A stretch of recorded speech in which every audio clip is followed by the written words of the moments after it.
Olá, amigos. Vejamos agora algumas aplicações do eletromagnetismo, né? Hoje em dia, na nossa vida diária, nós temos uma série de aplicações e principalmente industriais também, né? Bom, algumas dessas aplicações envolvem a transformação de energia mecânica em energia elétrica ou o inverso, energia elétrica em energia mecânica, né? Nós temos aqui um exemplo onde podemos gerar corrente a partir da atração entre dois polos de um ímã, né? Você à direita aqui é capaz de gerar movimentos mecânicos através do magnetismo. O contrário também, à esquerda você pode ver um eletroímã, né? Você tem uma bobina muito forte, passa uma corrente muito alta, 100 amperes, 200 amperes, que a corrente é tão alta que gera um campo magnético capaz de levantar corpos metálicos bem pesados, né? E inúmeras outras aplicações, né? Nós vamos ver alguma delas aqui. Nós temos aqui os geradores, por exemplo, né? Onde você tem aqui uma bobina, esse fio aqui, e aqui nós temos um ímã ao redor. Esse primeiro desenho à sua esquerda. Então, se você girar esse eixo de alguma forma ou de outra, uma manivela, ao girar, você vai fazer variar o campo magnético e gerar uma corrente elétrica, né? Essa corrente elétrica aqui à direita pode até alimentar uma lâmpada e acender. Então, você pode gerar uma corrente elétrica pelo movimento mecânico. Isso comprova alguma lei da física, né? Qual é a lei da física? Essa lei nós chamamos de lei de Faraday, ou, mais modernamente, lei de Faraday-Newman-Lenz, né? É chamada lei da indução. Ela diz que a força eletromotriz induzida, né? Quantos volts você está produzindo, esse E aqui é a força eletromotriz, né? Ela depende do fluxo magnético no tempo. Então, como varia ΔΦ sobre ΔT, quando ela varia no tempo, né, ela gera uma corrente elétrica e uma diferença de potencial e, consequentemente, uma corrente elétrica, né? Então, essa é expressa através dessa equação. Esse menos aqui indica que é sempre no sentido contrário à ação, né? Se você faz uma ação, você tem uma para a produção de correntes elétricas no sentido contrário, é a lei de Lenz, né? Separadamente. Por isso que, de uma maneira geral, nós chamamos de lei de Faraday, da indução, Newman e Lenz. Outras formas estão representadas aqui também. Você vê aqui um ímã giratório, né? Esse ímã giratório, as linhas de campo que nós não enxergamos, né? Elas estão chegando a essa bobina, aqui, essa espira, um conjunto de várias espiras, e as linhas de campo fazem com que os elétrons, né, se movimentem aqui, né? Há uma troca de carga, um lado mais positivo e o outro menos negativo, gerando uma corrente que é marcada aqui no amperímetro. Aqui à direita, a mesma coisa. Você pegar uma barra de ímã e colocar dentro de uma espira, né? Aqui, solenoide, assim.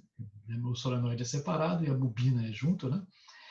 Se você variar o campo, varia também e produz uma indução eletromagnética, né?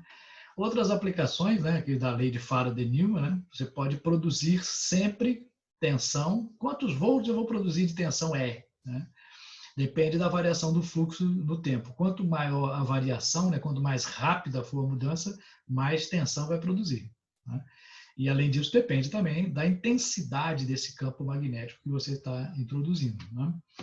A aplicação mais, digamos, extremamente útil para a sociedade é a usina hidrelétrica, né? Na usina hidrelétrica, aqui à esquerda, você pode ver que acumula-se uma grande quantidade de água, por isso é necessário fazer um lago, né? E quanto mais alto, né, e quanto mais extenso, maior potência vai ter. A água, ao descer nesse fluxo, ela atinge um gerador, e esse gerador ele vai produzir eletricidade como? Fazendo variar o campo magnético, né, pela rotação. Então, você tem um giro dele e ele está variando a direção do campo magnético. Então, isso faz com que você usa, obviamente, isso para você produz uma pequena quantidade de campo magnético, mas ele variando muito rápido e muito forte, extremamente grande, né? Ele é capaz de gerar corrente, que passa por um transformador, né, para corrente alternada, né, e essa corrente alternada é distribuída pela rede elétrica.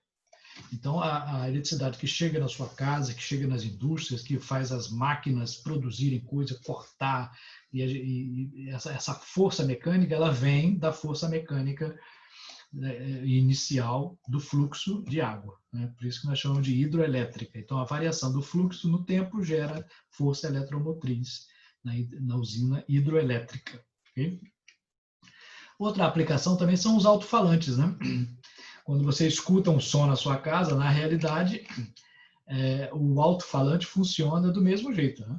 Você produz uma corrente elétrica e essa corrente elétrica que vem do amplificador, né, ela gera uma atração magnética a um outro ímã. Então, dentro dele tem um ímã e a atração pelo ímã vai depender de como está variando a corrente elétrica. Eu estou transformando corrente elétrica em força magnética. Essa força magnética atrai o outro ímã e faz vibrar, faz variar. Junto a essa bobina, você prende um cone de papel, né? E esse cone vibra. Ao vibrar, ele vai produzir som. Então, aqui à esquerda nós temos um esquema elétrico, aqui também à direita, do mesmo jeito. A corrente elétrica vai depender do original. Então, por exemplo, você tem um aparelho amplificador, está tocando um CD lá.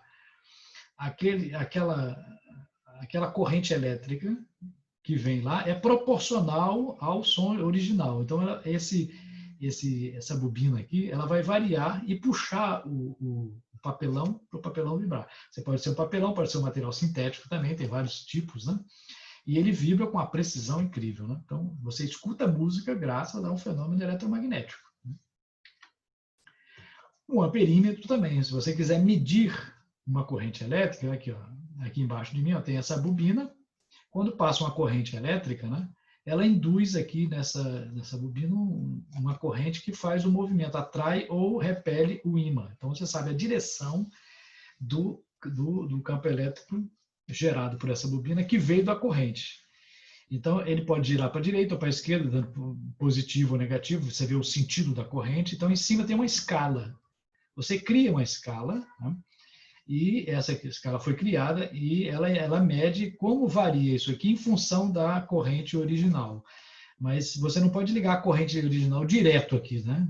Faria um curto. Então, você induz um campo mais fraco, magnético, que atrai os polos e preso a ele está um ponteiro que vai indicar quanto é a corrente elétrica. Então, um amperímetro, ele é calibrado assim, né? Ele é calibrado, aqui à esquerda nós podemos ver o esquema, né?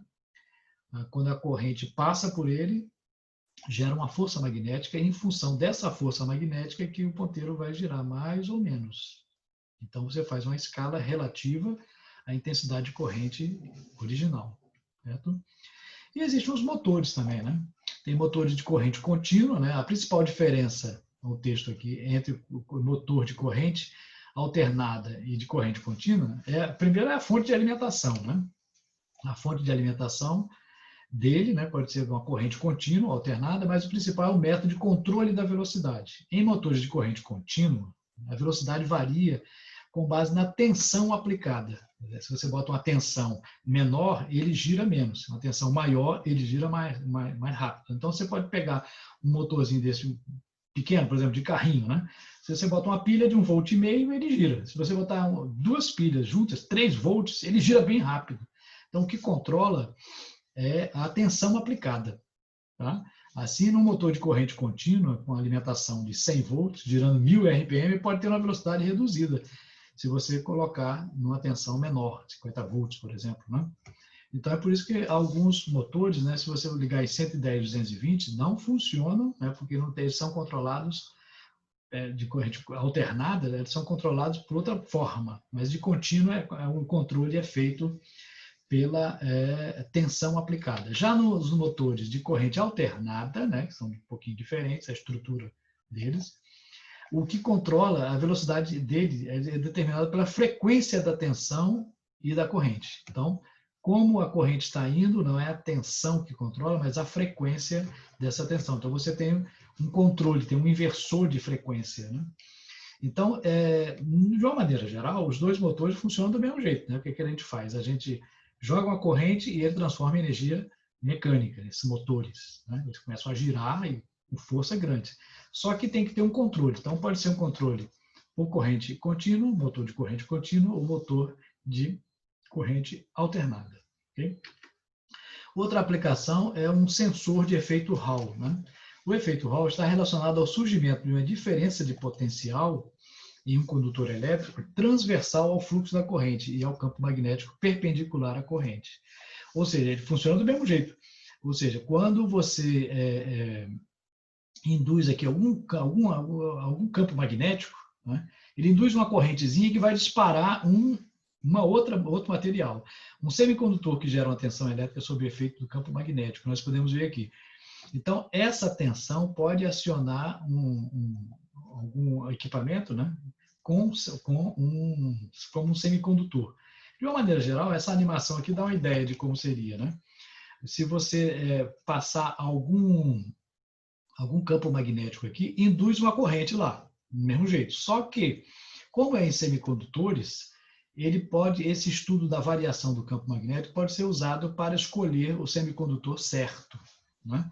Então, faz parte até de pesquisa você determinar materiais, a capacidade dele ter esse efeito, né? O quanto esse material tem esse efeito. Então, a condutividade, né? Ele foi descoberto em 1879 por Edwin Hall. É extremamente importante no estudo da condutividade, né? Quanto isso aqui conduz a eletricidade, você vê pela variação do campo magnético desses dois ímãs aqui. A partir do coeficiente é possível determinar o sinal e a densidade de portadores de carga. Então, você caracteriza metais e semicondutores assim, né? Então, se você quiser saber se ele conduz mais ou menos, se tem muita condutividade ou não, você coloca ímãs próximo a ele, então eles vão induzir, né? Vão induzir de acordo com o tipo de material. Tá? Outra aplicação é no tubo de raios catódicos, né? Que durante muito tempo foi utilizado para fazer monitores e também as TVs que nós temos em casa, né? E como é que funciona assim? Olha, você aqui nessa animação aqui embaixo, você pode ver, né? Há um fluxo de elétrons aqui no cátodo para o ânodo, né? E quando você bota um eletroímã, um polo positivo e negativo, você desvia. Então, você é capaz de desviar o movimento de elétrons que batem numa tela, e quando bate numa tela, ele ilumina, faz um ponto, né? Um pixel ali.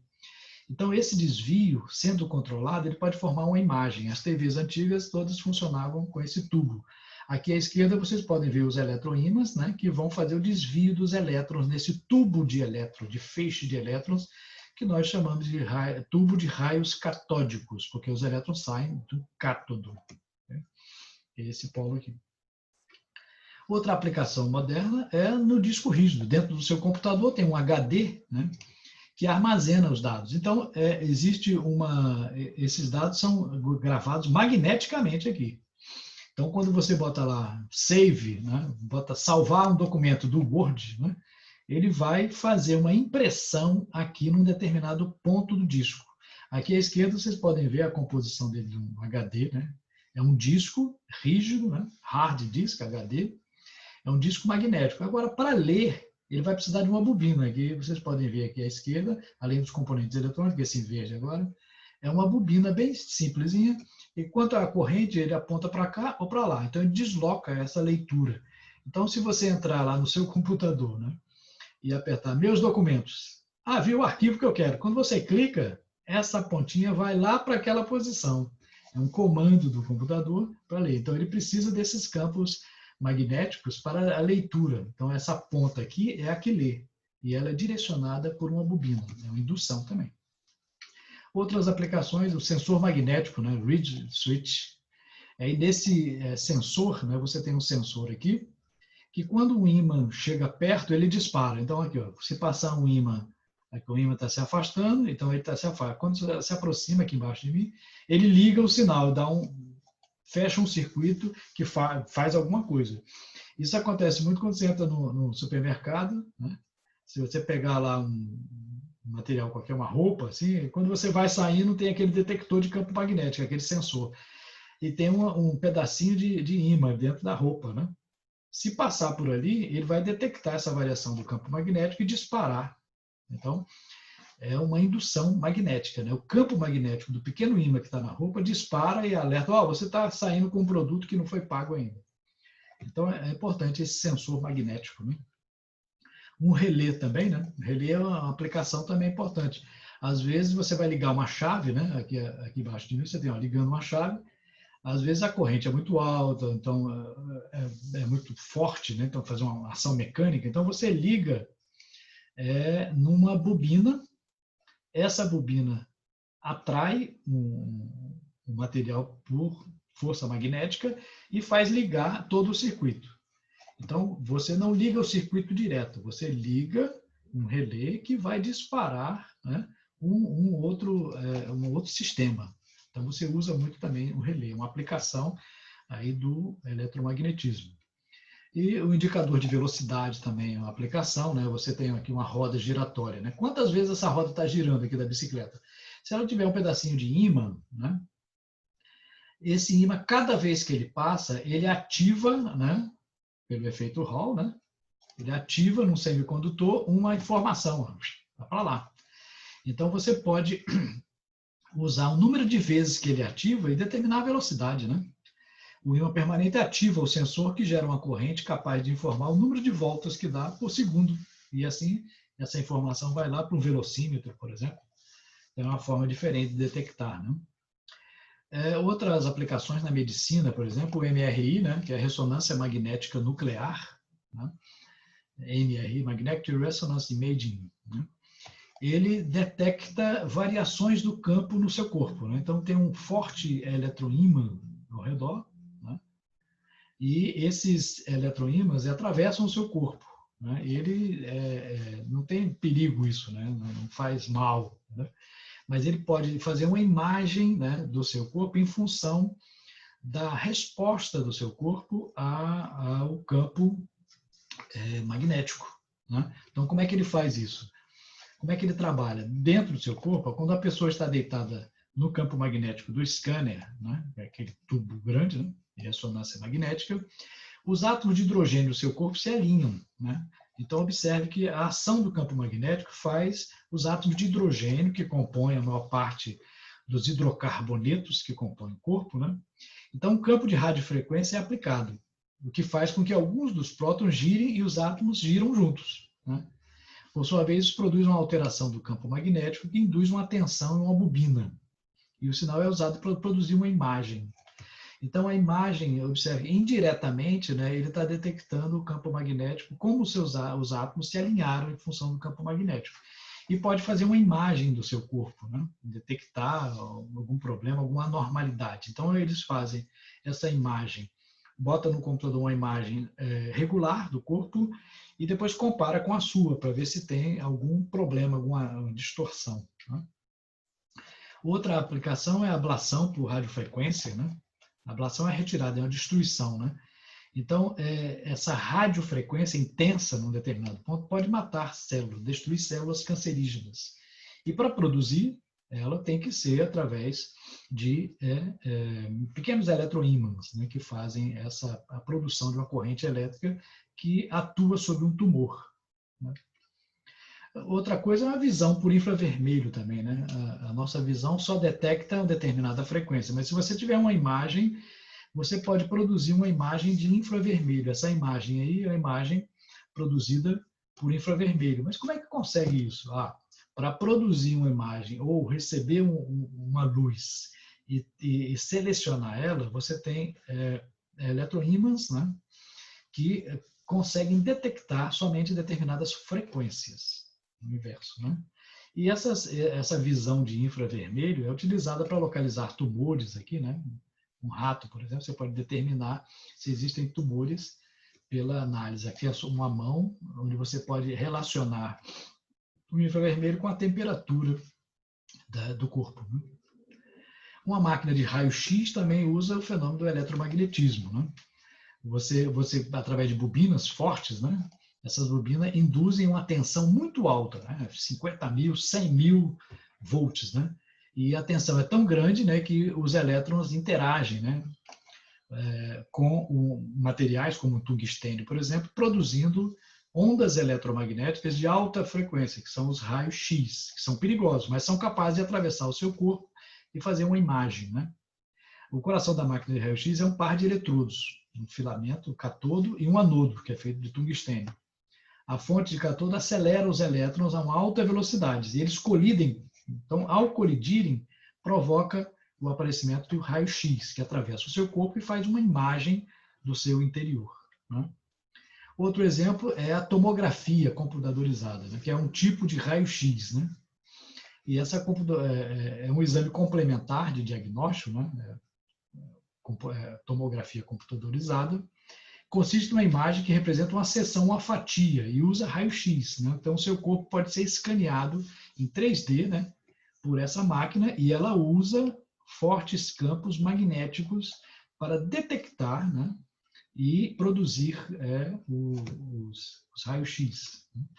O PET scan, né? É o Positron Emission Tomografia, é uma tomografia de pósitrons. É uma modalidade de diagnóstico por imagem que permite o mapeamento de substâncias químicas. Só que ele usa radioisótopos, né? Ou seja, você recebe uma injeção, né, de material radioativo, só que fraco, né? Não é o suficiente para fazer mal. Claro, existe um risco, mas a emissão dessa radiação vai ser captada por campos eletromagnéticos e feita uma imagem, né, do seu interior. Então, você consegue detectar tumores com antecedência e escapar do câncer. Né? Aqui nós temos várias imagens aqui, ó, do PET scan. Então, essas imagens podem detectar o cérebro, várias partes do corpo em atividade, entendeu? E esse tipo de atividade pode detectar o Alzheimer e outras doenças também. Certo? Outra aplicação é no espectrômetro de massa. Tem grandes aplicações na física e na química também, né? E corresponde, aqui embaixo à esquerda, vocês podem ver, quando produz-se um feixe de partículas vaporizadas, né? Elas passam por um campo elétrico e magnético muito forte. Então, como elas têm carga elétrica, sofrem desvios diferentes. Então, esses desvios vão para um detector, e esse detector faz uma relação massa e carga deles, identificando o componente e a intensidade dele. Então, você pode, numa amostra, você pode pulverizar uma amostra de um mineral, por exemplo, jogar no espectrômetro de massa e essas partículas vão desviando em intensidades diferentes. O computador analisa e fica sabendo quantos por cento tem de magnésio, de cálcio, de nitrogênio. Você faz a tabela periódica completa, né?